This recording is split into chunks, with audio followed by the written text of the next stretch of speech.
দীর্ঘ প্রতীক্ষার পর প্রাথমিক বৃত্তি পরীক্ষার ফল প্রকাশের সময় জানিয়েছে প্রাথমিক শিক্ষা অধিদপ্তর।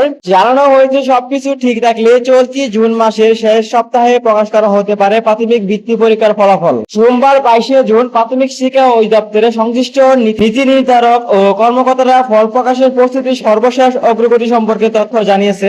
অধিদপ্তরের তথ্য ব্যবস্থাপনা বিভাগের সিস্টেম অ্যানালিস্ট দিলীপ কুমার সরকার জানান, প্রাথমিক বৃত্তির ফল প্রস্তুতের কাজ এখন চূড়ান্ত পর্যায়ে রয়েছে।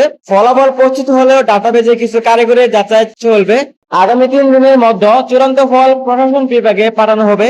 এরপর প্রশাসন বিভাগ ফল প্রকাশের তারিখ ও সময় নির্ধারণ করবে। এদিকে প্রাথমিক শিক্ষা অধিদপ্তর উপপরিচালক MS সিরাজউদ্দৌলা জানান, ফল প্রকাশের প্রয়োজনীয় সব প্রস্তুতি সম্পন্ন হয়েছে। তার ভাষ্য, তথ্য বিভাগ থেকে চূড়ান্ত ডাটা হাতে পেলে জরুরি সভা করে পর দিনে ফল প্রকাশ করা সম্ভব হবে। আমরা আশাবাদী চলতি মাসের শেষ দিকে পঞ্চম শ্রেণী বৃত্তি পরীক্ষার ফলাফল প্রকাশ করা হবে। চলতি বছরের প্রাথমিক বৃত্তি পরীক্ষা সারা দেশে থেকে প্রায় 6,40,000 শিক্ষার্থী অংশগ্রহণ করেছে। এর মধ্যে সরকারি প্রাথমিক বিদ্যালয়ে 5.5 লাখ, বেসরকারি ও কিন্ডারগার্টেন বিদ্যালয়ে প্রায় 90,000 শিক্ষার্থী রয়েছে। প্রাথমিক শিক্ষা অধিদপ্তর সূত্রে জানা গেছে, ফল প্রকাশের পর শিক্ষার্থীরা অনলাইনে নির্ধারিত সার্ভারের মাধ্যমে ফলাফল দেখতে পারবে।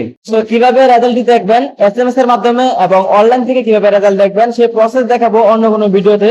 এই ভিডিওতে আপনি জাস্ট ফলো দিয়ে রাখবেন এবং এই চ্যানেলটি সাবস্ক্রাইব করে রাখবেন, ভিডিওটিতে লাইক দিয়ে রাখবেন, যাতে অন্য কোনো ভিডিও সবার আগে আপনি পেতে পারেন যখন পঞ্চম শ্রেণীর বৃত্তি পরীক্ষার ফল প্রকাশ করা হবে। আপনি যদি এই চ্যানেলটি সাবস্ক্রাইব করে রাখেন তাহলে সবার আগে আপনি নোটিফিকেশন পেয়ে যাবেন রেজাল্ট দেখার, আপনি সহজে রেজাল্ট দেখতে পারবেন। তো এই ছিল আজকের ভিডিওটি ভালো লাগলে অবশ্যই ভিডিওতে লাইক দিবেন। পরবর্তী এরকম ভিডিও পেতে আমাদের চ্যানেলটি সাবস্ক্রাইব করে রাখবেন। আর এই ভিডিওটি ছিল শিক্ষামূলক ও তথ্যভিত্তিক উদ্দেশ্যে তৈরি করা। ধন্যবাদ।